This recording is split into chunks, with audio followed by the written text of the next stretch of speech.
अब सबसे इम्पोर्टेंट बात, कैसे प्रिपरेशन करें, क्या स्ट्रेटेजी होनी चाहिए। कोई स्टूडेंट अपनी प्रिपरेशन कर रहा है तो क्या उसको मॉक टेस्ट या फिर ऑनलाइन टेस्ट जो होता है उसको ज्वाइन करना चाहिए, कि सैलरी कितनी है, इस बारे में हम लोग जानेंगे। लास्ट मिनट स्ट्रेटेजी क्या होनी चाहिए। जब हम लोग एग्जाम हॉल में जाते हैं तो बहुत सारे लोग को देख के ठंडी में पसीना आने लगा। एसएससी सीजीएल जिसे कि मिनी यूपीएससी भी कहा जाता है, बहुत सारे ऐसे स्टूडेंट हैं जो कि 3 साल 4 साल 5 साल तक तैयारी करते रहते हैं, लेकिन अनफॉर्चुनेटली उनको सक्सेस नहीं मिलती। उसका सबसे बड़ा रीज़न है सही रोड मैप का ना होना। वो पढ़ाई तो बहुत करते हैं लेकिन सही तरीके से नहीं करते, वो सही तरीके से तैयारी नहीं कर पाते। उनको नहीं पता होता कि मैथ्स की तैयारी कैसे करें, इंग्लिश की प्रिपरेशन कैसे करें, जीएस रीजनिंग को किस तरीके से कवर करें। लेकिन दोस्तों, आपको बिल्कुल भी टेंशन लेने की ज़रूरत नहीं है, क्योंकि अगर आप इस वीडियो को अंत तक देख लेते हैं तो आपके सारे डाउट्स दूर हो जाएंगे। क्योंकि आज हमारे साथ एक ऐसे पर्सन हैं जिन्होंने ना सिर्फ एसएससी सीजीएल को क्रैक किया है, बल्कि फर्स्ट अटैम्प्ट में क्रैक किया और बहुत अच्छी रैंक सिक्योर की है। तो अगर आप एसएससी सीजीएल को लेके थोड़ा सा भी सीरियस है तो ये वीडियो आपको अंत तक जरूर देखनी चाहिए, क्योंकि इस वीडियो में आपको कुछ ऐसी बातें बताई जाएंगी जो कि आपके सिलेक्शन में बहुत महत्वपूर्ण भूमिका निभा सकती है। तो हेलो अनिकेत सर, सबसे पहले तो आपका बहुत सारा थैंक यू कि आप हमारे चैनल पे आए। सर, आप अपने बारे में ऑडियंस को बताइए कि आप कहाँ से। मैं अनिकेत रंजन प्रजापति बेसिकली बनारस से हूँ और मैंने सीजीएल 2018 में इंस्पेक्टर ऑफ पोस्ट के पद पर चयनित हूँ और ये सिलसिला 3 साल तक चलता रहा एग्ज़ाम का प्रोसेस। अब जा कर के ज्वाइनिंग हो गई है पिछले साल। सर, बहुत सारे हमारे स्टूडेंट ऐसे हैं जो कि अभी क्लास 12 पास किए हैं या फिर क्लास 12 में हैं और उनको एसएससी सीजीएल के बारे में बहुत ज़्यादा जानकारी नहीं है। तो आप एसएससी सीजीएल के बारे में एक ब्रीफ इंट्रोडक्शन कि एसएससी सीजीएल क्या है और क्या इसकी एलिजिबिलिटी क्राइटेरिया, इसके बारे में थोड़ा सा बताएं। देखिए, एसएससी जो है वो स्टाफ सिलेक्शन कमीशन है। तो ये क्या करता है कि other than group A service ये सारे ग्रुप के एग्ज़ाम कंडक्ट कराता है, group B, group C, group D, जिसमें सीजीएल जो है वो group B, group C services के लिए है, ग्रुप सी के लिए पर्टिकुलरली सीएचएसएल है और ग्रुप डी के लिए एमटीएस है। ये जनरल क्वालिफिकेशन पे एग्ज़ाम होता है। सीजीएल के लिए आपको नॉर्मल ग्रेजुएशन होना चाहिए, सीएचएसएल के लिए आपको नॉर्मल 12th पास होना चाहिए और नॉर्मल 10+ होना चाहिए आपका एमटीएस के लिए। ठीक है, तो अगर हम सीजीएल की तरफ मूव करें, क्योंकि हमारा मेन कंसर्न आज यही है, तो सीजीएल का मतलब है कंबाइंड ग्रेजुएट लेवल। मतलब इसमें एक नॉर्मल ग्रेजुएशन की डिमांड है आपको एलिजिबल होने के लिए। ठीक है, तो इस एग्ज़ाम के कंडक्ट होने के बाद जब रिज़ल्ट आता है तो उस नोटिफिकेशन में पहले ही मेंशन रहता है कि ये एग्ज़ाम ग्रुप बी और ग्रुप सी सर्विसेज के लिए हो रहा है, जिसमें ग्रुप बी में 4800 ग्रेड पे से लेकर के 4600 ग्रेड पे, 4200 ग्रेड पे की नौकरी होती है और उसके बाद ग्रुप सी सर्विसेज के लिए 42 एंड बिलो ग्रेड पे की नौकरी होती है 2400 ग्रेड पे तक। तो इसका सीधा सा सीजीएल का मतलब है कि ये 2400 ग्रेड पे से 4800 ग्रेड पे तक की नौकरी लगती है। ओके, तो अब हम लोग आगे की ओर बढ़ते हैं और मैं सर से जानूंगा कि क्या इसका सिलेबस होता है। अगर कोई स्टूडेंट एसएससी सीजीएल के लिए जाना चाहते हैं तो इसका सिलेबस क्या है। सर, आप सिलेबस के बारे में कुछ बताइए। देखिए, ये ग्रुप बी, जैसा मैंने पहले ही मेंशन कर दिया, ग्रुप बी सर्विस है, ग्रुप सी सर्विस है। तो कमीशन आपसे एक्सपेक्ट करता है कि आप इंग्लिश में थोड़े इंग्लिश से एक्वेंट हों, मैथ से एक्वेंट हों। तो उस एक्वेंटेंस के लिए हमें थोड़ा maths, English, general awareness, reasoning पर फोकस करना होता है। तो अगर आप नॉर्मल सिर्फ मैथ्स, इंग्लिश, रीजनिंग और थोड़ी बहुत जनरल अवेयरनेस कर लें तो आप एलिजिबल हैं। लेकिन इसका ये मतलब नहीं है कि आपको जनरल अवेयरनेस यूपीएससी लेवल तक की तैयार करनी है, उसकी कोई नीड नहीं है। हमारा मेन फोकस रहता है इंग्लिश और मैथ पर। ओके, तो मतलब इसमें जैसे कि आपने बताया इंग्लिश, मैथ्स, रीजनिंग और जनरल अवेयरनेस, तो मतलब ये 4 सेक्शन होते हैं। 4 सेक्शन होते हैं। तो हम आपके अब एग्ज़ाम पैटर्न पे आ जाते हैं। हाँ, एग्जाम पैटर्न के बारे में कि क्या एग्जाम पैटर्न होता है। तो सीजीएल में क्या होता है कि 4 लेवल पे एग्ज़ाम होता है। ठीक है, tier 1, tier 2, tier 3 and tier 4। Tier 1 preliminary exam होता है जिसमें मैथ्स, इंग्लिश, जनरल अवेयरनेस और रीजनिंग पूछी जाती है। प्रारंभिक परीक्षा होती है वो। हाँ, प्रारंभिक परीक्षा है। उसके बाद इसकी मुख्य परीक्षा टीयर 2 है। इसमें मैथ्स का अलग एक सेपरेट पेपर होगा और इंग्लिश का अलग एक सेपरेट पेपर होगा। अगर आप इसमें 2-3 क्राइटेरिया और हैं। अगर आप स्टैटिस्टिक्स की फील्ड में जाना चाहते हैं, आप जूनियर स्टैटिस्टिकल ऑफिसर बनना चाहते हैं, तो उसमें मुख्य परीक्षा में ही तीसरा या चौथा पेपर स्टैटिस्टिक्स का होता है। और अगर आप असिस्टेंट ऑडिट ऑफिसर बनना चाहते हैं तो वो इकोनॉमिक्स का पेपर होता है वो भी मुख्य परीक्षा में ही होता है, मेंस में। ओके जी। अच्छा, इसके बाद डिस्क्रिप्टिव एग्ज़ाम होता है, टियर 3। डिस्क्रिप्टिव एग्ज़ाम में ऐसे, प्रेसी और लेटर, इन तीनों में से कोई 2 तैयार करके जाना होता है, यही 2 एग्ज़ाम में आता है। एसएससी सीजीएल का जो पेपर होता है ये टोटल कितने मार्क्स का होता है? प्रिलिमिनरी मार्क्स एग्ज़ाम जो होता है वो 200 मार्क्स का होता है। मेन एग्ज़ाम जो होता है वो 200 मार्क्स का इंग्लिश, 200 मार्क्स का मैथ्स होता है, और डिस्क्रिप्टिव एग्ज़ाम जो होता है वो 100 मार्क्स का होता है। यहाँ तक आपका 700 नंबर्स के वैल्यूएशन पर आपको जज करते हैं और उस पर मेरिट बनती है। फिर आप सीपीटी में जाते हैं, टियर 4 में, कंप्यूटर प्रोफिशिएंसी टेस्ट। उसमें आपका कंप्यूटर का टाइपिंग का टेस्ट होता है और एक्सेल का और पावर पॉइंट का टेस्ट होता है, जो नॉर्मल सिर्फ क्वालिफाइंग है। तो आपके मार्क्स जो हैं वो सिर्फ टियर 3 तक ही काउंट होते हैं। ओके, मतलब टियर 3 तक के मार्क्स आपको काउंट होंगे, उसके अकॉर्डिंग आपकी मेरिट डिसाइड होगी। अच्छा, जो टियर 4 है ये एग्ज़ाम सभी स्टूडेंट को देना होगा कि ये पोस्ट के अकॉर्डिंग है कि कुछ खास पोस्ट के स्टूडेंट को ही टियर 4 का एग्ज़ाम देना पड़ेगा, या फिर जो भी पोस्ट है सबके लिए टियर 4 का? नहीं, टियर 4 एक स्पेसिफिक मतलब जॉब बेस्ड टेस्ट है।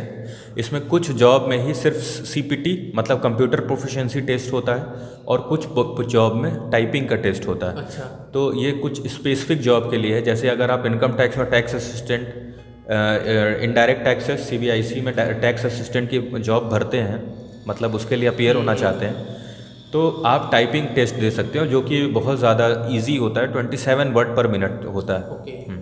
और excise inspector, other ASO assistant section officers के जितने पोस्ट हैं उसके लिए हमारा कंप्यूटर प्रोफिशिएंसी टेस्ट होता है। कंप्यूटर प्रोफिशिएंसी टेस्ट का मतलब है कि उसमें टाइपिंग भी होगी, एक्सेल सीट का भी एग्ज़ाम होगा और पावर पॉइंट का भी एग्ज़ाम। वो लास्ट में आपसे एक प्रेफरेंस फॉर्म लेते हैं एग्ज़ाम के टियर 4 में। जब डॉक्यूमेंट वेरिफिकेशन के लिए हम लोग बैठते हैं तो आपसे एक प्रेफरेंस फॉर्म भर लेते हैं, और उसमें आपको सारे पोस्ट पे एक प्रेफरेंस देनी होती है कि किसको आप पहले चुनना चाहते हैं और किसको आप बाद में प्रेफरेंस देना चाहते हैं, तो वो होता है। ओके दोस्तों, अभी तक आपने इतना कुछ सीखा, इतना कुछ जाना, अब जो आगे इस वीडियो में होने वाला वो आपके लिए बहुत ज़्यादा इंपॉर्टेंट है, इसीलिए आप इस वीडियो को पूरा देखिएगा। और अभी तक चैनल को सब्सक्राइब नहीं किए तो चैनल को सब्सक्राइब कर दीजिए और वीडियो को लाइक ज़रूर से कर दीजिए, क्योंकि आपको आगे इस वीडियो में बहुत कुछ सीखने को मिलेगा। हम लोग स्ट्रैटेजी के बारे में बात करेंगे, किस तरीके से आप तैयारी करके फर्स्ट अटेम्प्ट में सिलेक्शन ले सकते हैं, किस तरीके से आपको मैथ्स, रीजनिंग, इंग्लिश इन सब के लिए प्रिपेयर करना चाहिए। तो सर आप ये बताइए, मान लीजिए कोई स्टूडेंट है जो कि अभी क्लास 12 पास किया, ग्रेजुएशन के फर्स्ट ईयर एडमिशन लिया है, तो क्या वो एसएससी सीजीएल की तैयारी उसको कब से शुरू करनी चाहिए? क्या फर्स्ट ईयर से शुरू करनी चाहिए या फिर पहले ग्रेजुएशन कर लो उसके बाद? आपका मतलब इसमें क्या राय है? मेरा राय ये है कि अगर आप अपने ग्रेजुएशन के सब्जेक्ट में एक्सपर्ट हैं तो आप उस पर जाइए। अगर आपको गवर्नमेंट सर्विस में आना है तो ठीक है, आप किसी भी स्टेज पे तैयारी शुरू कर सकते हैं। It's up to your dedication, how do you manage. तो इसका कोई सीधा मतलब नहीं है कि आप पहले साल से ही तैयारी कर दो, दूसरे नहीं। इसका सीधा मतलब है कि आपको जब लगन हो, जब आपको मन करे तो आप सीजीएल की तैयारी शुरू कर दें। लेकिन तैयारी जो है वो स्ट्रीमलाइंड होनी चाहिए। ऐसा नहीं कि कुछ इधर से उठा रहे हैं, कुछ इधर से उठा रहे हैं और लास्ट में कुछ हमारे पास बचा नहीं। तो एकदम स्ट्रीमलाइंड वे में फोकस्ड तैयारी करनी चाहिए। अगर इस एग्ज़ाम में उतर रहे हैं तो आपको फुल माइंड सेटअप होना चाहिए कि हमको लास्ट तक में यहाँ से एक सरकारी नौकरी लेकर के जाना ही है। ओके लेकिन सर आपने, जैसे कि हम लोग को पता है कि आपने फर्स्ट अटेम्प्ट में ही एसएससी सीजीएल क्रैक किया है। बहुत सारे लोग 3 साल 4 साल तैयारी करते फिर भी नहीं होता है। तो आपने कब तैयारी शुरू की थी? क्या आपने ग्रेजुएशन के फर्स्ट ईयर से ही तैयारी की थी, या फिर आपका माइंडसेट क्या था? आपने कब प्रिपरेशन स्टार्ट की थी? ये 2018 में मैंने शुरू किया। और 2018 में ही सीजीएल 2018 का फॉर्म आया था। एग्ज़ाम 2019 में हुआ, तो उस टाइम बीच में लंबा समय मिल गया प्रिपेयर करने का, तो वहाँ से मैंने तैयारी शुरू करी थी। अब सबसे इम्पोर्टेंट बात जो कि आप लोग वेट करेंगे कि कैसे प्रिपरेशन करें, क्या स्ट्रेटेजी होनी चाहिए, मैथ्स के लिए कैसे प्रिपेयर करें, इंग्लिश को कैसे कवर करें, जीएस, रीजनिंग या फिर करेंट अफेयर जो है इसकी कैसे पढ़ाई करें। तो सर इसमें आप थोड़ा सा बताइए कि किस तरीके से आपने की थी और जो भी ऑडियंस देख रहे हैं उनको किस तरीके से करना चाहिए। जी, तो मैं आपको एक मूल मंत्र बताता हूँ। प्रीवियस ईयर क्वेश्चंस, ये पूरा सॉल्यूशन है आपके तैयारी का। तो प्रीवियस ईयर क्वेश्चन लगाने से पहले अगर आप डायरेक्ट कूदते हैं प्रीवियस ईयर क्वेश्चन में तो आप थोड़े से हिचकिचा जाएंगे। तो अगर मैं सब्जेक्ट स्पेसिफिक जाऊं कि तैयारी कैसे करनी है, मैथ की तैयारी में अगर आप कोई एक कोर्स ले रहे हैं ऑनलाइन हो ऑफलाइन हो, या अगर आप यूट्यूब के फ्री वीडियोस देख रहे हैं, अगर आपको सिलेबस की समझ है तो आप यूट्यूब में फ्री में भी जा सकते हैं, वहाँ सारा सिलेबस अवेलेबल है। अगर थोड़ा आप प्रॉपर गाइडेंस चाह रहे हैं तो आप ऑनलाइन या ऑफलाइन कोचिंग में रेफ़र कर सकते हैं। तो मैथ के लिए अगर मैं शुरू करूं कि अगर आपने कोर्स ले चुके हैं और तैयारी आप कर चुके हैं, उसके बाद मैथ्स की प्रिपरेशन में पहले इस पूरे सिलेबस को समझें कि सिलेबस में है क्या। अरिथमेटिक है, एडवांस के क्वेश्चंस है, एडवांस मैथ्स है, तो इसमें आप अरिथमेटिक को पोर्शन वाइज करें कि हमको इस सब्जेक्ट में होता है कि पहली बात तो ये है कि हमने पहली बार ऐसा नहीं हो रहा है कि हमने सिलेबस नहीं देखा है, ये हमने टाइम एंड वर्क भी देखा है अपने स्कूल में, पहले से हमने पढ़ा हुआ है, हमने पाइप एंड सिस्टम भी देखा है, हमने टाइम एंड डिस्टेंस भी देखा, तो ये हमारे लिए नया कुछ नहीं है। तो पहले आप कहाँ स्टैंड करते हैं उस चीज़ को समझें कि मेरी प्रिपरेशन कितनी है या मेरा माइंडसेट कितना है, ये आप खुद से आपको इवेल्युएट करना है। उसके बाद आप कोचिंग से रेफ़र कर सकते हैं। कोचिंग से रेफ़र करने के बाद आप स्पेसिफिक, अगर आप 10 घंटे की पढ़ाई कर रहे हैं, 8 घंटे की कर रहे हैं, 7 घंटे की कर रहे हैं, तो आप कोशिश करें कि उसका 30% आप मैथ्स के लिए दें। जितने घंटे की भी आप पढ़ाई करें, मैं ये नहीं कहता कि 10 घंटे करो, 12 घंटे, ऐसा नहीं। अगर आप जितने घंटे की प्रॉपर कंसंट्रेट होकर पढ़ाई कर रहे हैं तो उसमें उसका 30% पार्ट मैथ्स लगाने में दें। 30% से 35% आप इंग्लिश को दे सकते हैं। रीजनिंग में आप ज़्यादा एफर्ट मत कीजिए शुरू में, 15%, 10%, 15% आप तैयारी करें, और general awareness rest of the percentage आप कर सकते हैं। जनरल अवेयरनेस के लिए आपको करंट अफेयर्स तैयार करना और स्टैटिक जीके तैयार करना है। तो करंट अफेयर्स आप सिर्फ 6 महीने या 9 महीने तक का तैयार करें, एग्ज़ाम डेट से पहले का। नोटिफिकेशन आता है, उसके बाद एग्ज़ाम होता है, तो उस एग्ज़ाम से पहले तक के जितने भी 6 महीने 9 महीने का आप करंट अफेयर कर सकते हैं उसको आप कर सकते हैं। उसका मंथली कंपाइलेशन देख सकते हैं, डेली कर सकते हैं, और या 6 मंथली कंपाइलेशन आप रेफ़र कर सकते हैं। ये हो गई करंट अफेयर की बात। जनरल अवेयरनेस के लिए आपको अदर पार्ट है स्टैटिक जीके, जिसमें आपका हिस्ट्री, ज्योग्राफी और इकोनॉमिक्स और सिविक्स, पॉलिटी आता है। तो इसमें आप क्या कर सकते हैं कि आप इसमें एक नॉर्मल कोई भी यूट्यूब पे अवेलेबल कोई भी वीडियो देखें जिसमें पार्ट कवर करा दिया हो। अगर आपके पास ज़्यादा टाइम है तो आप एनसीईआरटी रेफ़र कर सकते हैं फॉर दैट पर्पस। तो ये आपके, और बाकी जो स्टैंडर्ड बुक्स हैं जैसे लूसेंट और अदर कॉम्पिटिटिव एग्ज़ाम्स के लिए अवेलेबल होते हैं, वो बुक आप रेफ़र कर सकते हैं। लेकिन आपका मूल मंत्र क्या है? Previous year question.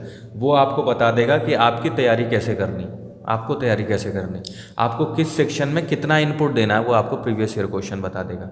इंग्लिश की बात करते हैं। इंग्लिश में ईडीएम आता है, OWS है, वन वर्ड सब्स्टिट्यूशन है, और आपका कॉम्प्रिहेंशन है, क्लोज टेस्ट है। ये सब चीज़ें आप 30-30 मिनट का एक टाइम टेबल बनाएं कि आप डेली उस 30 मिनट में ईडीएम, OWS का हर एक का 30-30 मिनट, या आपके कन्वीनियंट है तो आप 10-10 OWS एक दिन में तैयार करें। ऐसे आपको तैयारी को बूस्ट मिलेगा। रीजनिंग की बात है, रीजनिंग आप सिर्फ प्रीवियस ईयर क्वेश्चन करें, जो क्वेश्चन में प्रॉब्लम है वो यूट्यूब पे रेफ़र करें, आपकी रीजनिंग तैयार हो जाएगी। तो दोस्तों आपने सुना कि किस तरीके से आपको प्रिपरेशन करनी है। सर एक और क्वेश्चन मैं पूछना चाहूँगा जो कि बहुत सारे स्टूडेंट के मन में डाउट होते हैं कि टाइम टेबल क्या होता है। टाइम टेबल बनाना तो ईजी होता है लेकिन उसको फॉलो करना सबसे ज़्यादा मुश्किल होता है। तो किस तरीके से टाइम टेबल बनाएं, फॉलो करें, और आप क्या टाइम टेबल फॉलो करते थे?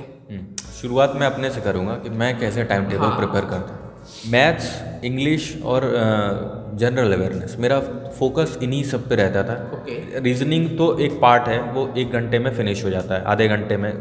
डेली अगर आप रीजनिंग लगा रहे हैं तो आपको आधे घंटे देना है, इससे ज़्यादा नहीं। मैथ्स पे आते हैं। मैथ्स में अगर आप 2.5 से 3 घंटे डेली दें तो ठीक है, मतलब आप सही जा रहे हैं। क्योंकि आपको शुरू में ऐसा लगेगा कि मैथ्स मेरे से लग नहीं रहा, इंग्लिश हो नहीं रहा है, तो इसके लिए आपको डेली कंसिस्टेंटली 2.5 घंटे दोनों इंग्लिश और मैथ के लिए निकालना है, और 1.5 घंटे आपको जनरल अवेयरनेस के लिए निकालना है, और आधे घंटे आपको निकालना है रीजनिंग के लिए। ये 8 घंटे का मैंने शेड्यूल बता दिया।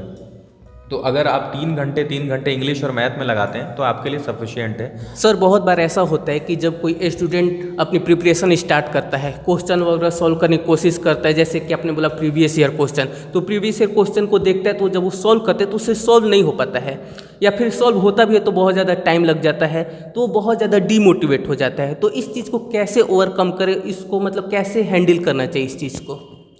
सीजीएल प्रिपरेशन एक जर्नी है। इस जर्नी में मज़ा बहुत आता है क्योंकि आदमी डेली डीमोटिवेट होता है, मोटिवेट नहीं डीमोटिवेट होता है। तो एक छोटा व्हाट्सएप ग्रुप बनाएं, किसी साथी को मिलाएं अपने ग्रुप में जो आपके इक्विवेलेंट हो या आपसे कम हो या आपसे डाउन हो, उसको मैथ्स बताएं। बताने से भी ज़्यादा क्लियर कंसेप्ट खुद का होता है। तो डीमोटिवेट की आप जैसे आप बात कह रहे हैं कि डीमोटिवेट अगर आप तैयारी के फेज़ में हो रहे हैं, बिल्कुल सही बात है, होना तय है। तो आप क्या करें कि आप थोड़ा टाइम लें कि और उस चीज़ का पर्पस जानें कि आपने तैयारी शुरू क्यों की। अगर आपको डीमोटिवेट ही होना था तो तैयारी शुरू करने का कोई मतलब नहीं था ना। तो उस चीज़ से आप उस क्यों से आप अपने आप को मोटिवेट कर सकते हैं कि मेरा एम क्या है, मेरा ऑब्जेक्टिव क्या है at the end of the day. तो अगर आप उस चीज़ को अचीव करने के लिए हैं तो आप डीमोटिवेशन को थोड़ा कम कर सकते हैं, डीमोटिवेशन। ओके, मान लीजिए कि कोई बिगनर्स है जो कि अभी मतलब तैयारी भी स्टार्ट करने ही वाले हैं, फिर सोच रहे कि अपनी प्रिपरेशन स्टार्ट करे एसएससी सीजीएल के लिए, तो उसे क्या पढ़ना चाहिए, कौन सा सब्जेक्ट पढ़ना चाहिए, किस तरीके से पढ़ना चाहिए, इस बारे में आप थोड़ा सा बताइए। यूजुअली बिगनर्स के लिए मैं बताना चाहूँगा, इंग्लिश हमारे लिए थोड़ा टफ हो जाता है। हम लोग UP Bihar background Hindi medium students के लिए, मैं भी हिंदी मीडियम स्टूडेंट रहा हूँ, तो मेरे लिए थोड़ा टफ था इंग्लिश को compete करना, इंग्लिश में थोड़ा एक एक्सेलेंसी लाना। तो शुरुआत मैंने क्या करा कि मैंने न्यूज़पेपर पढ़ना शुरू किया। तो न्यूज़पेपर पढ़ने से शुरू में तो कुछ समझ में नहीं आता था कि लिखा क्या है। English newspaper, the Hindu, the Indian express, हाँ स्टैंडर्ड, यही दो स्टैंडर्ड हैं इंग्लिश के मद्देनज़र देखते हुए। तो शुरुआत के दिनों में तो मुझे समझ नहीं आता था कि लिखा क्या है। तो उस चीज़ को कंटिन्यू करें, उस समझ को डेवलप करें, उस अंडरस्टैंडिंग को डेवलप करें। आप इंग्लिश मूवी भी रेफ़र कर सकते हैं जिसमें सबटाइटल लिखता हुआ चलता है, तो इससे आपको इंग्लिश की अंडरस्टैंडिंग बढ़ती है। और ये पूरा एग्ज़ाम इंग्लिश की अंडरस्टैंडिंग पे डिपेंड करता है, क्योंकि अगर आप 25 क्वेश्चन जो आते हैं प्रीलिमिनरी में, अगर आप उसको क्रैक करके आगे बढ़ गए तो आपका मेंस में 200 क्वेश्चन का एग्ज़ाम है, तो आप उसको रट्टा नहीं मार सकते। आपको उसमें इंग्लिश की अंडरस्टैंडिंग मायने रखती है। तो इंग्लिश के लिए मेरी यही सलाह है कि आप शुरू से रीडिंग हैबिट डालें। रीडिंग हैबिट आपको एक बहुत अच्छे मुकाम पे पहुंचा सकती है। बात मैथ्स की है, मैथ्स में अरिथमेटिक और एडवांस दो पोर्शन है, मैंने जैसे पहले ही बताया है। तो अरिथमेटिक में बिगिनर्स क्या करें कि सब्जेक्ट को टॉपिक वाइज डिवाइड करें और उस टॉपिक का टारगेट फिक्स करें कि हमको पहले इस सिलेबस को इतने दिन में कवर करना है, इस सिलेबस को, इस टॉपिक को मुझे इतने दिन में कवर करना है, ठीक है। तो इससे फ़ायदा क्या होगा कि आपके दिमाग में वो गोल सेट होगा, आप उस टारगेट को अचीव करने के लिए भागेंगे उसके पीछे। तो जैसे ही आपका टारगेट अचीव होगा, आपके अंदर खुद एक मोटिवेशन आएगा कि हमने एक स्टेज कवर कर लिया, हमने एक स्टेज क्रॉस कर दिया। तो छोटे छोटे टारगेट रखें जिससे आप मोटिवेट होते रहें उसको अचीव करने के बाद।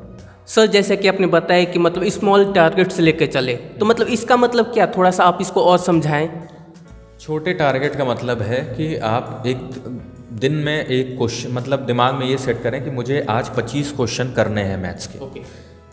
आधे घंटे में, 45 मिनट में, आप शुरू में थोड़ा ज़्यादा टाइम ले सकते हैं, लेकिन आपको 25 क्वेश्चन आज करने हैं। तो अगर आप जब 25 क्वेश्चन करके आप उठेंगे तो आपको थोड़ा मोटिवेशन आएगा। आप इंग्लिश में ये माइंड सेट करें कि मुझे आज 15 idiom, 15 one word substitution, 15 synonym antonym याद करके उठना है। तो जब आप याद करके उसे उठेंगे तो आपको थोड़ा मोटिवेशन आएगा। तो इन छोटे छोटे टारगेट को डेली सेट करें जिससे आपका मोटिवेशन बना रहे। ओके सर, मान लीजिए कि कोई स्टूडेंट अपनी प्रिपरेशन कर रहा है, चाहे ऑफलाइन कर रहा है चाहे ऑनलाइन कर रहा है, किसी भी तरीके से कर रहा है, तो क्या उसको मॉक टेस्ट या फिर ऑनलाइन टेस्ट जो होता है उसको ज्वाइन करना चाहिए? और अगर करना चाहिए तो स्टार्टिंग में किस तरीके से फ्रीक्वेंसी होनी चाहिए? और मान लीजिए कि एग्ज़ाम को 2-3 महीने बचे हैं, तब उस तरीके से फ्रीक्वेंसी क्या होनी चाहिए, इसमें क्या मतलब स्ट्रैटेजी होनी चाहिए, और आपने किस तरीके से किया था? देखिए, मेरा सबसे पहला टारगेट था, मॉक टेस्ट नहीं था। मेरा सबसे पहला टारगेट था कि जितने भी प्रीवियस ईयर के क्वेश्चन एसएससी पूछती है उसको मैं पहले कर लूँ। तो अगर आप मॉक नहीं भी लगाते हैं या बाद में 1-2 भी मॉक लगाते हैं तो वो आपको प्रीवियस ईयर क्वेश्चन ही आपको बूस्ट दे देगा कि आपकी तैयारी अच्छे लेवल पे चल रही है। तो सबसे पहले ये एम करें कि आप सारे प्रीवियस ईयर क्वेश्चन लगा दें। कभी कभी ऐसा होता है कि स्टूडेंट्स कंफ्यूज हो जाते हैं कि पहले वो मॉक शुरू कर देते हैं। अब मॉक्स में कुछ रेलिवेंट सवाल होते हैं, कुछ ज़्यादा ही इररेलिवेंट होते हैं, जो आपको डीमोटिवेट करने के लिए हाजिर हैं, वो आपको तुरंत डीमोटिवेट कर देंगे। तो सबसे पहले आप प्रीवियस ईयर क्वेश्चन पर टारगेट करें। एक स्टैंडर्ड बुक आती थी किरण, अभी भी अवेलेबल है मार्केट में, तो उसको मैं पहले लगाता था, उससे मैंने सारे प्रीवियस ईयर के क्वेश्चन करे। अब जो है वो TCS वेंडर हो गया है, SSC का सारे एग्ज़ाम TCS कंडक्ट कराता है। TCS ने CPO 2018 से एग्ज़ाम कंडक्ट कराना शुरू किया। तो आप कोशिश करें कि CPO 2018 से लेकर के अभी तक जितने भी एग्ज़ाम TCS ने कंडक्ट कराए हैं, उसके आप प्रीवियस ईयर क्वेश्चन तो लगा करके ही जाएं। तो सर एक और चीज़ मैं पूछना चाहूँगा इसी से रिलेटेड, मॉक टेस्ट मतलब कि ज्वाइन करना चाहिए या फिर नहीं करना चाहिए, और करना चाहिए तो कब करना चाहिए किसी बिगनर्स के लिए, मतलब कि कब सही टाइम है कि उसे मॉक टेस्ट ज्वाइन करना चाहिए, या फिर इसका कोई ऑप्शन है कि मतलब कि मॉक टेस्ट आप नहीं ज्वाइन करना चाहते तो किस तरीके से आप अपनी तैयारी और अच्छी कर सकते हैं? देखिए, मॉक टेस्ट का सीधा मतलब है कि आपके टाइम को कंट्रोल करने के लिए है। आप एग्ज़ाम हॉल में उस 60 मिनट में 100 क्वेश्चन लगा पा रहे हैं, ये आप कैसे डिटरमाइन करेंगे? आपको डिटरमाइन घर पे कराता है मॉक। तो मॉक का मेरे हिसाब से तो सिर्फ यही मतलब होता है कि वो आपके टाइम को मैनेजमेंट करने के, टाइम मैनेजमेंट के लिए बेस्ट है मॉक। तो आप कोशिश करें कि एग्ज़ाम से 2 महीने 3 महीने पहले मॉक मतलब हर संडे या एक हफ्ते में 2 बार लगाना चाहिए, ज़्यादा फ्रिक्वेंसी ना रखें। तो इससे आपको क्या होगा कि इससे आपके दिमाग में टाइम मैनेजमेंट जैसा कंसेप्ट डेवलप होगा, और यही काम आप प्रीवियस ईयर क्वेश्चन के लगाते टाइम भी कर सकते हैं। या तो उसको आप मॉक बेस्ड टेस्ट में लगा लें, या ऐसा करें कि आपके पास अगर 25 क्वेश्चन हैं तो उसको टारगेट फ्रेम करें कि हम 20 मिनट में ये क्वेश्चन लगाएंगे, मैथ्स के, रीजनिंग के 10 मिनट में लगाएंगे, इंग्लिश के 10 मिनट में लगाएंगे वो 25 क्वेश्चन। तो आप घर में ही एक टाइमर स्टॉप वॉच लगा करके कर सकते हैं ये काम। ओके सर, एक और चीज़ मेरे माइंड में अभी आया, मान लीजिए कि हम इंग्लिश पढ़ रहे हैं या फिर GS पढ़ रहे हैं, फिर कुछ भी पढ़ रहे हैं, तो एक बार हमने पढ़ लिया, उसके बाद ऐसा तो नहीं कि एक बार हम पढ़ लिए तो हमें हमेशा याद रहेगा, तो हम भूल जाते हैं। इंग्लिश के मान लीजिए वर्ड मीनिंग्स वगैरह की बात करें, तो इस चीज़ को कैसे मतलब कि टैकल करें कि ये चीज़ प्रॉब्लम ना बने हमारे लिए? देखिए, भूलना तो स्वभाव है हमारा, लेकिन उस चीज़ को जैसे आपने एक क्वेश्चन लगाया, आपसे उस दिन वो लगा नहीं, ठीक है, कोई बात नहीं, उसको आप मैथ्स के एक कॉपी बनाइए, एक रफ मतलब एक फेयर कॉपी टाइप बना लीजिए, रफ या फेयर वॉटेवर। तो उसमें आप वो क्वेश्चन में लिख दीजिए जो क्वेश्चन उस टाइम आपसे सॉल्व नहीं हुआ। सेम इंग्लिश में भी, इंग्लिश में जो एरर आपसे सॉल्व नहीं हुआ वो उसको एक जगह लिख दीजिए। जो एंटोनिम आपको नहीं समझ में आया ये क्या है, उसको एक जगह लिख लीजिए, सिनोनिम ऐसे। तो जितने भी एक सेपरेट कॉपी सबका बनाएं, जिसको आप लास्ट टाइम जब प्रिपरेशन ख़त्म हो आपकी और जब आप फिर से रिवीजन मोड में जाएं, तो एक बार उन क्वेश्चन को देख लें कि अब आप वो लगा पा रहे हैं या नहीं। मतलब जो चीज़ आपसे जो क्वेश्चन सॉल्व नहीं हो रहे हैं, चाहे किसी भी सब्जेक्ट का, उसे अलग अलग नोट करते जाएंगे और फिर उसको दोबारा तीबार मतलब ट्राई करते जाएंगे कि मतलब वो चीज़ हमसे सॉल्व हो रहा है कि नहीं हो रहा है, और जो सॉल्व हो गया वो ठीक है, जो सॉल्व नहीं उसमें फिर से हम टिक कर देंगे कि ये चीज़ आपकी फंस रही है। तो इससे आपको क्या होगा ना कि आप स्पेसिफिक हो जाएंगे कि भाई मुझे ये चीज़ नहीं आती तो मैं ये चीज़ सॉल्व कर ले रहा हूँ अब। हाँ। तो ये आपको मोटिवेट करता है लास्ट में। एग्जैक्टली, अगर जो चीज़ आपको पहले नहीं आती थी और जब नेक्स्ट टाइम आप उसको सॉल्व कर लोगे तो आप में एक मोटिवेशन आ जाएगी, फिर आपको लगेगा कि हाँ आप ये चीज़ अचीव कर सकते हो। और कोई भी एग्जाम या फिर कुछ भी सक्सेस हासिल करने के लिए मोटिवेशन बहुत ज़्यादा जरूरी है, और मोटिवेशन किसी दूसरे को देख के नहीं आएगी या फिर किसी की बात को सुन के नहीं आएगी, ये आपको अपने अंदर से लानी होगी। और ये तभी आएगी जब आप इसके पीछे मेहनत करेंगे, जो आपकी कमी है उसको सुधार करेंगे, और धीरे धीरे, एक दिन में तो नहीं लेकिन धीरे धीरे आप में चेंजेस आने लगेंगे जो कि पॉजिटिव होंगे और जो कि आपके लिए बहुत ज़्यादा हेल्पफुल साबित होंगे। उसमें कुछ ऐसा होगा कि आपके कुछ क्वेश्चन सही होंगे तो अच्छी बात है, कुछ क्वेश्चन ऐसा होगा जो आपके गलत होंगे, वो भी ठीक है, उसको भी हम लोग इवेलुएट करेंगे, और कुछ क्वेश्चन होगा आपके नहीं लगेंगे। तो जो नहीं लगेंगे और जो गलत होंगे उनको आप पहले तो जो मैंने कॉपी का जिक्र किया था उसमें आप लिख दें कि ये क्वेश्चन मेरे से नहीं लगा और या नहीं हुआ, वो क्वेश्चन स्पेसिफिकली उस वहाँ डाल दें, ठीक है। उसके बाद क्या करना है कि उस क्वेश्चन का एनालिसिस करना है कि ये मेरे से क्यों नहीं लगा। किसी भी सब्जेक्ट हो सकता है, अगर मैं मैथ का एग्जांपल लूँ, मान लीजिए वो क्वेश्चन आपका टाइम एंड डिस्टेंस का नहीं लगा आपसे उस टाइम पर, तो आपको क्या करना है कि उस दिन उस सब्जेक्ट का टाइम एंड डिस्टेंस का ही टॉपिक रिवाइज करना है, ठीक है। आपने सिलेबस कंप्लीट कर लिया है लेकिन आपसे उस दिन टाइम एंड डिस्टेंस का क्वेश्चन नहीं लगा, तो आप क्या करें, स्पेसिफिकली उस दिन टाइम एंड डिस्टेंस के उस पूरे कंसेप्ट को, उस पूरे जो जितने भी तरीके होते हैं, मेथड होते हैं क्वेश्चन लगाने के, वो सारे रिवाइज कर लें।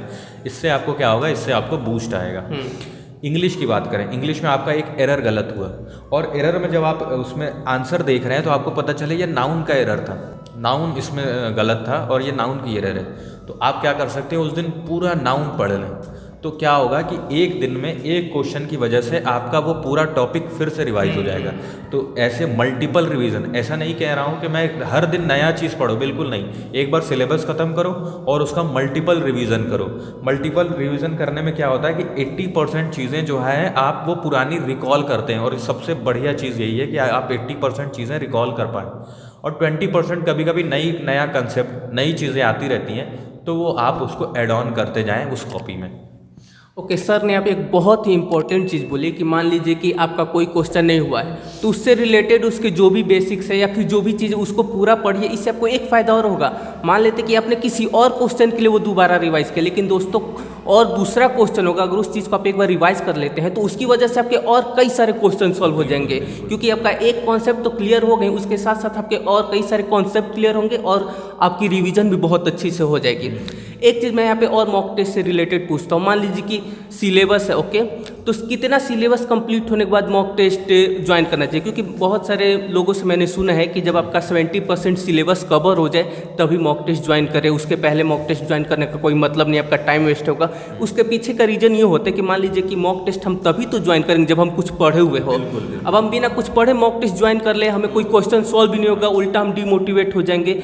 आप भी सही कह रहे हैं कि 70 to 80% जब आप सिलेबस कवर कर लें, जब आपको पता हो कि वो क्वेश्चन किस टॉपिक का है, तब तो आप समझ पाएंगे। मैंने बोला ना, मॉक एनालिसिस वो ज़्यादा इंपॉर्टेंट है मॉक देने से।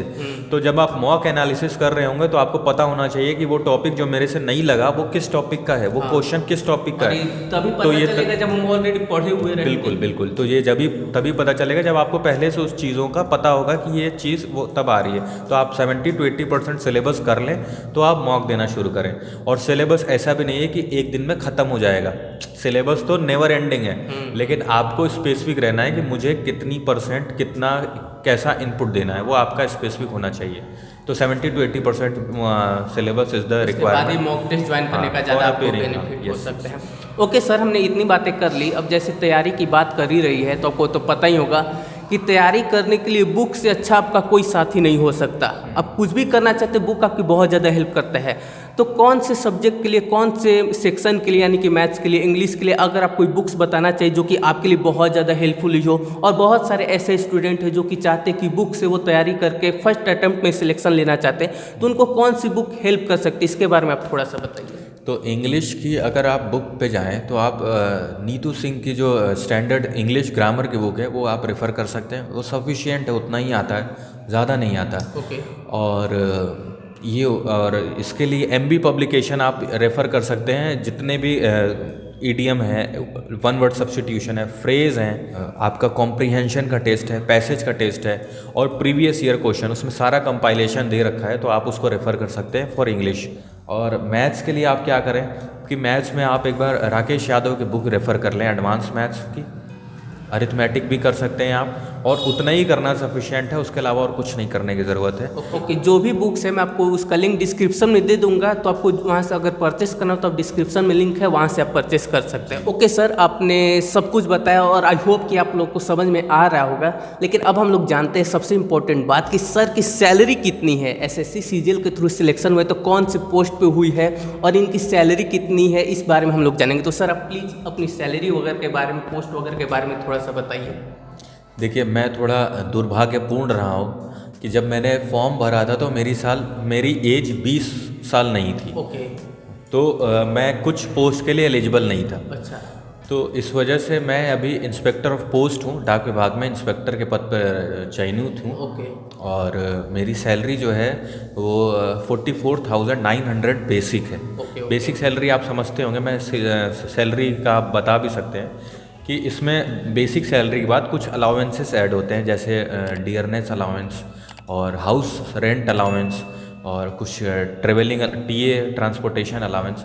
तो ये सब चीज़ें ऐड होने के बाद सम हाउ सैलरी जो है वो 70 प्लस हो जाती है, 70 1000 अगर आप एक्स सिटी में हैं तो आपकी सैलरी और ज़्यादा हो सकती है। हाँ, ये सिटी सिटी वाइज डिपेंड करता है आपकी पोस्टिंग कहाँ पे। अगर बड़े शहरों में पोस्टिंग होगी तो अलाउंस वगैरह थोड़ा आपको ज़्यादा मिलते हैं। आपका हाउस रेंट अलाउंस का थोड़ा फ़र्क आता है। एक्स सिटी में 27% बेसिक का अलाउंस है। तो अगर आप ऐसे जोड़ेंगे कि मेरे बेसिक अगर 44,900 है तो उसका 27% आपको हाउस रेंट अलाउंस मिलता है। तो एक्स सिटी के लिए 27% है, वाई के लिए 18 है और जेड के लिए 9% है। तो ऐसे सिटी वाइज जो है वो सैलरी में डिफरेंस आ जाता है। अभी मुझे समझ में आया कि लोग एसएससी सीजीएल के पीछे इतना पागल क्यों रहते हैं, क्योंकि इतनी अच्छी सैलरी है। अगर किसी की हो जाती, जैसे कि सर ऑलरेडी उसमें पोस्टिंग हो चुकी है, तो दोस्तों बहुत अच्छी लाइफ हो जाएगी। एक तरह से लाइफ आपकी पूरी सेटल्ड हो जाएगी।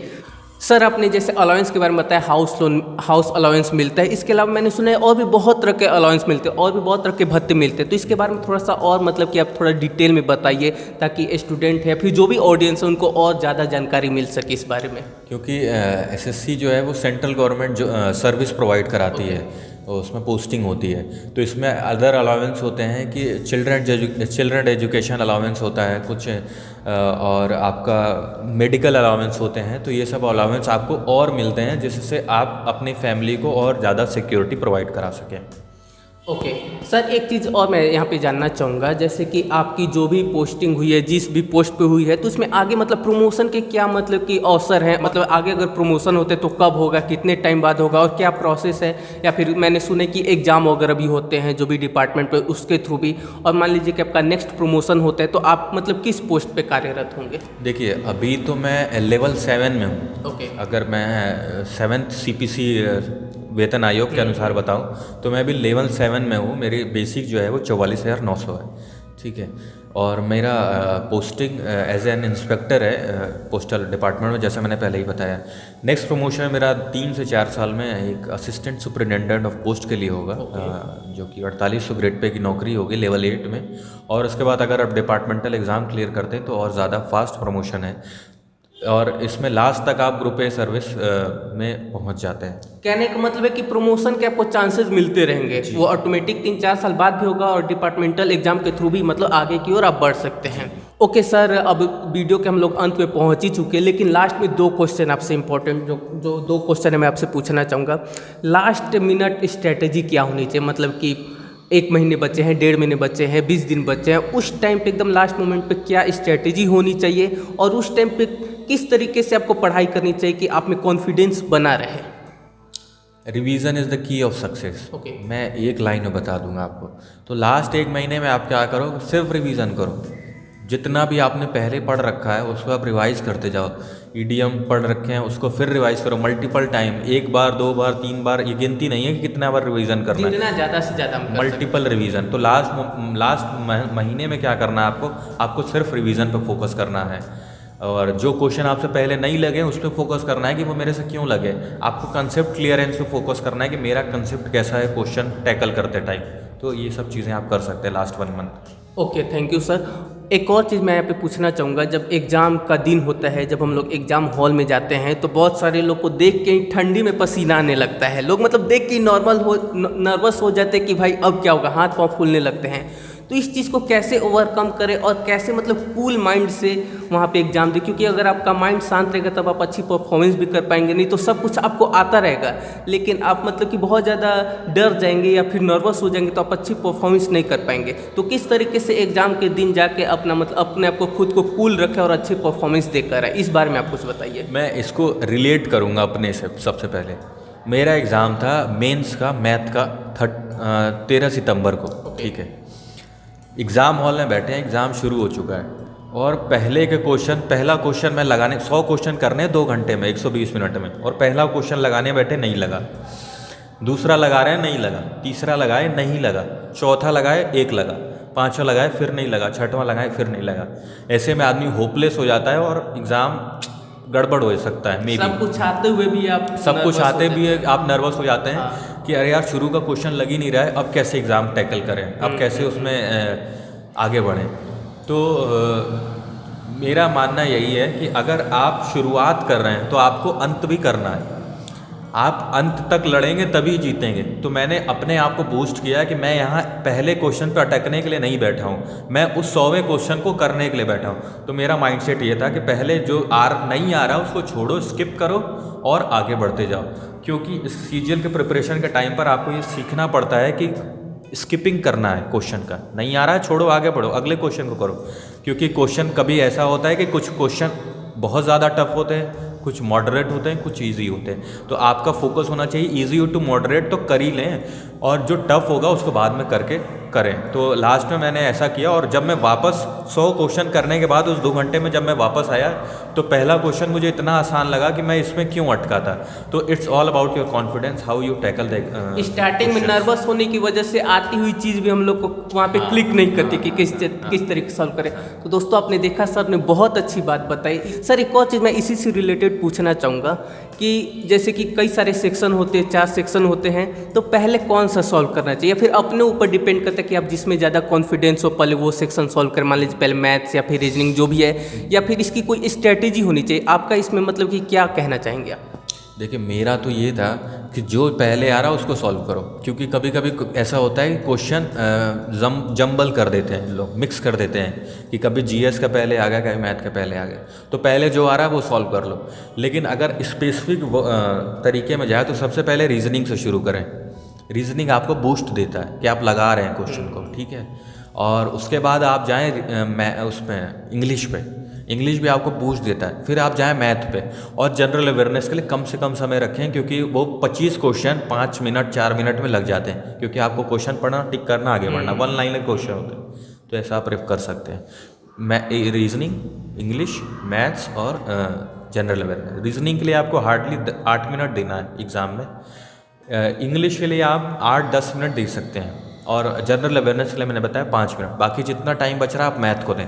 अगर मैथ कर आसान है और वो पहले हो गया तो बाकी सारा इसमें अदर सब्जेक्ट में समय दे सकते हैं। ओके। हाँ, आपका टारगेट होना चाहिए मैक्सिमम अटेम्प्ट। इसमें नेगेटिव मार्किंग भी होती है? नेगेटिव मार्किंग है 0.25, 1/4। हाँ ओके सर, एक और चीज़ जैसे कि हमने यहाँ पे जो डिस्क्रिप्टिव भी जो नेक्स्ट सेक्शन होता है उसकी तैयारी कैसे करें, मतलब कि डिस्क्रिप्टिव जो पेपर होता है उसके बारे में कुछ बताइए। देखिए डिस्क्रिप्टिव पूरा डायनेमिक है, नथिंग फिक्स्ड कि इस बार ये आने वाला है, इस बार वो आने वाला है। तो कुछ यूट्यूब वाले बता देते हैं कि ये टॉपिक कर लो, वो टॉपिक कर लो, वो भी अच्छा है। आप क्या करें कि आप सेपरेट टॉपिक वाइज प्रिपेयर कर लें कि इन्वायरमेंट पे अगर आता है तो इन्वायरमेंट में मेरा ये टॉपिक प्रिपेयर है, मेरा ये माइंडसेट सेट है, तो इसमें 2-3 वैल्यू एडिशन मैं अपने तैयार हुए पॉइंट से दे सकता हूँ अगर इन्वायरमेंट का टॉपिक आता है। अदर कुछ सोशल इश्यूज़ का आता है तो वो आप अपने पॉइंट से वैल्यू एडिशन कर सकते हैं। तो आपका टारगेट ये होना चाहिए कि अगर ऐसे कुछ भी आता है तो हमारे पास पहले से एक माइंडसेट तैयार है, हम उस माइंडसेट से उस टॉपिक को फ्रेम कर लें। शुरुआत आप किसी कोट से करें, किसी फेमस कोट से करें, तो एग्जामिनर का इम्पैक्ट ज़्यादा पड़ता है कि आप उसमें ज़्यादा वैल्यू एडिंग, हाँ कैची लगता है। और लेटर में आपको जाना है, लेटर में आपको ज़्यादा कुछ नहीं करना है, फॉर्मेट तैयार करें और 5-6 लेटर लिखने की प्रैक्टिस कर लें, आपका सफिशिएंट टाइमिंग हो जाएगा। क्योंकि जनरल इश्यूज़ पे लेटर आते हैं तो it will give you a boost. Okay, इसमें इंटरव्यू वगैरह नहीं होता है? इंटरव्यू नहीं। ओके सर, आपने बहुत सारी चीज़ें बहुत अच्छी तरीके से समझाई, और मुझे उम्मीद है जो भी ऑडियंस देख रहे हैं उनको बहुत कुछ क्लियर हो गया होगा, इनफैक्ट सब कुछ क्लियर हो गया होगा। सर जाते जाते फाइनल वर्ड्स की क्या करना चाहिए, किस तरीके से तैयारी करना चाहिए, या फिर स्टूडेंट्स से आप क्या कहना चाहेंगे जो कि एसएससी सीजीएल की तैयारी कर रहे हैं? एसएससी सीजीएल की तैयारी कर रहे हो, ठीक है, सेंट्रल गवर्नमेंट जॉब है, लाइफ सिक्योरिटी है बिल्कुल। तो आप टाइम लग रहा है लगने दो, लग रहा है ज़्यादा लग रहा है लगने दो, लेकिन लास्ट में ऐसा हो कि नौकरी ले करके ही निकलो, ये दिमाग में होना चाहिए। तो लास्ट तक लड़ें और सफलता प्राप्त करके वापस आएँ। ओके, तो देखा आपने, सर ने आपको पूरी सारी बातें बताई, बहुत कुछ सीखने को आपको मिला होगा। दोस्तों अगर आपको ये वीडियो अच्छी लगी तो इस वीडियो को लाइक कर दीजिए, और अगर आपको बुक्स वगैरह लेना है तो डिस्क्रिप्शन में मैंने लिंक दे दिया, वहाँ से आप खरीद लीजिएगा, उससे आप पढ़िएगा, आपको ज़रूर सफलता मिलेगी। डीमोटिवेशन तो आपको बिल्कुल अपने पास आने देना नहीं है, राइट स्ट्रैटेजीज पढ़ेंगे तो दोस्तों आपको सक्सेस जरूर मिलेगी। अगर आपको ये वीडियो अच्छी लगी इस वीडियो को लाइक कर दीजिए, मैंने दोबारा बोल दिया, और चैनल को सब्सक्राइब कर दीजिए, क्योंकि आने वाले टाइम में आपको इस तरह की बहुत यूजफुल वीडियोज़ मिलेगी। अलग अलग सेक्टर के अलग अलग जो लोग अचीव कर चुके हैं उनसे आपको सीखने को मिलेगा, और उससे आपको बहुत ज़्यादा हेल्प मिलेगा। आप इस वीडियो को अपने दोस्त, अपनी फैमिली के साथ भी शेयर कीजिए। आप सभी ने इस वीडियो को देखा, आपका बहुत बहुत धन्यवाद।